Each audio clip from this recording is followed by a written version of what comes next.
Coach, if you'll start us out with an opening statement. Yeah, we felt like we were ready for this game. Came out, a lot of energy.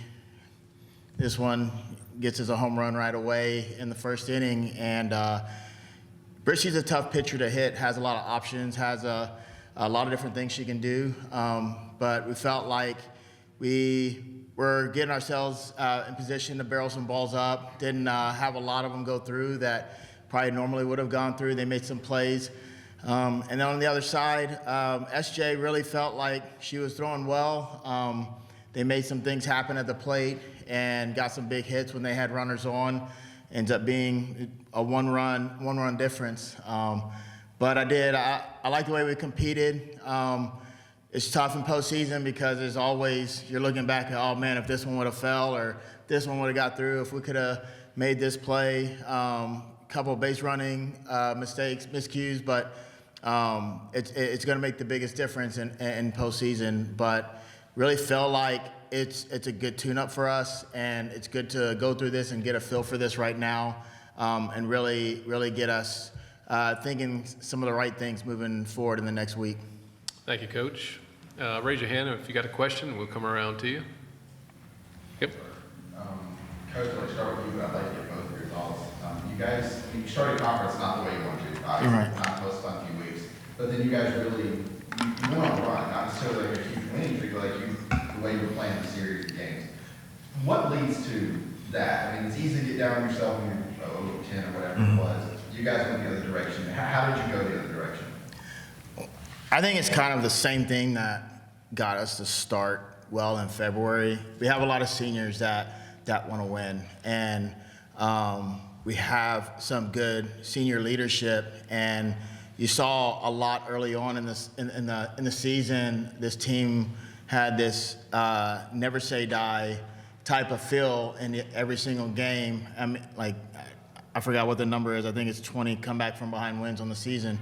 But you saw it a lot early on, and really the entire season kind of turned into that.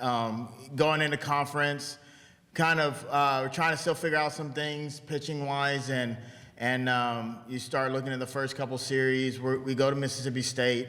They played incredibly well that weekend and just capitalized on every little situation.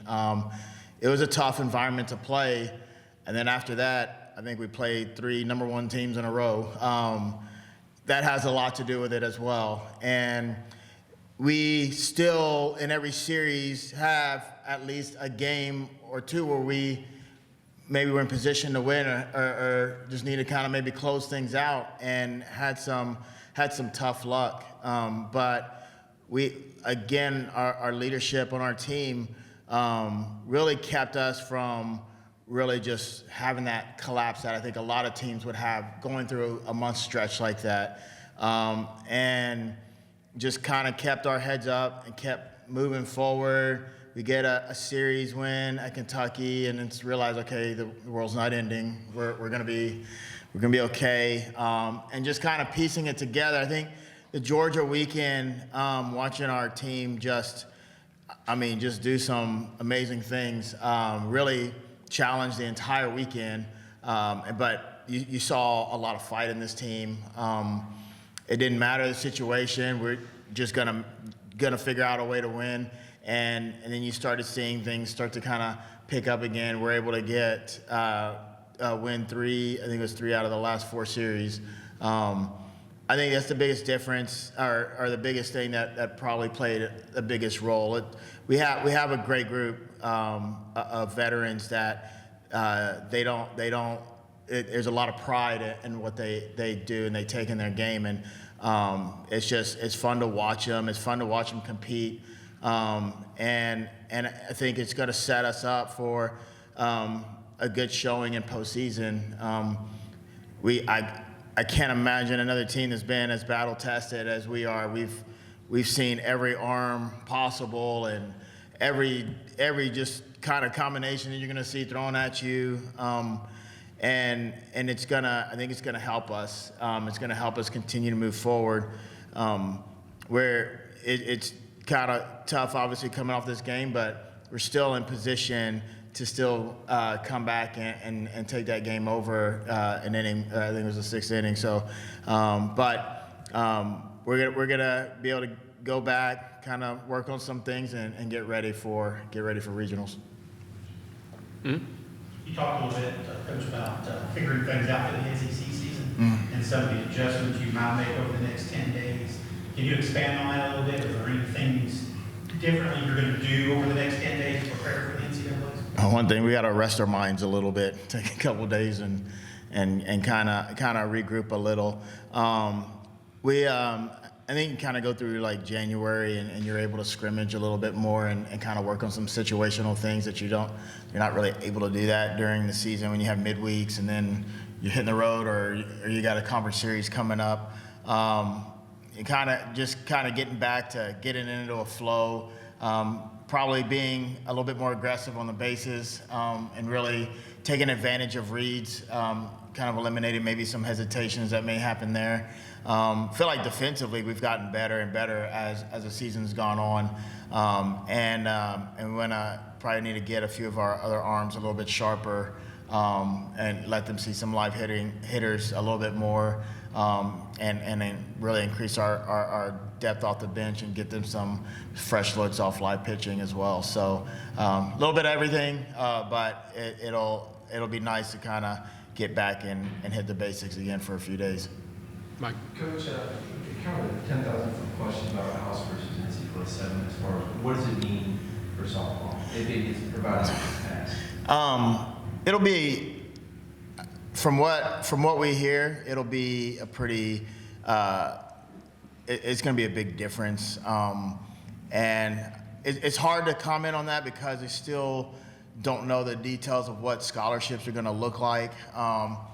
And the whole NIL piece of it as well, but I think it's going to be great for our female student athletes to relieve a little bit of that burden financially, and you're going to see more able to take advantage of that. Outside of that, as far as details go, once that thing passes, really be able to say how much it's going to make a big difference, but I think it's just going to relieve that burden. I think the 25 limit thing is going to be a little bit of an adjustment, but everybody's going to have to figure that out, so everybody's going to be playing on the same boat. Just follow up. I know there's a tremendous pitcher there at Texas Tech, but when you see a reported $1 million NIL deal for a softball pitcher, do you think that's a sign of things to come, as dominant as that position is, as popular? No, that's one thing. I think with the house case, I don't know if that's going to be 100% available in the softball world. The fair market value. Right, the fair market value, but I think resources-wise, you're still going to see football and basketball really getting a big chunk of all that. So I don't know. I don't know if that's going to be possible, or it could be a conference by conference basis. Who knows? So, but from what I've heard, I'll be shocked if people get that kind of money. Any questions for Nelia? Anybody else? I have a question for you. I guess just this is a conference tournament, and I know that there's still a big postseason ahead, as your coach mentioned when you guys competed. But I just the Alabama Auburn rivalry. I mean, I had a chance to cover it years ago. I just wondered about the spirit of that. I mean, there's so many great teams, but does that game still hold extra? Because you guys got 3 or 4 teams you could probably call your rivals these days. Oh yeah, I mean, we were upset that they weren't in our regular season SEC schedule because we've played them every year. And, you either go there, you go home, or we're at home and we play them, and it's like the energy's insane. But I think obviously we were really excited to come out here, and they were going to be our first game. And hey, we got them on the SEC tournament round in the first round, and what better way to kind of start out the SEC tournament? And obviously it didn't go the way that we wanted, but it was an exciting game, and I don't know, just good luck to them. Any more questions? You definitely want to ask Mel some questions, because I'm going to tell you this. I've been around a lot of players that have this kind of an IQ for the game, very savvy, competitive, really kind of understands what maybe happening or maybe with what maybe coming around the corner. And it's been pretty cool to be on the same team with her.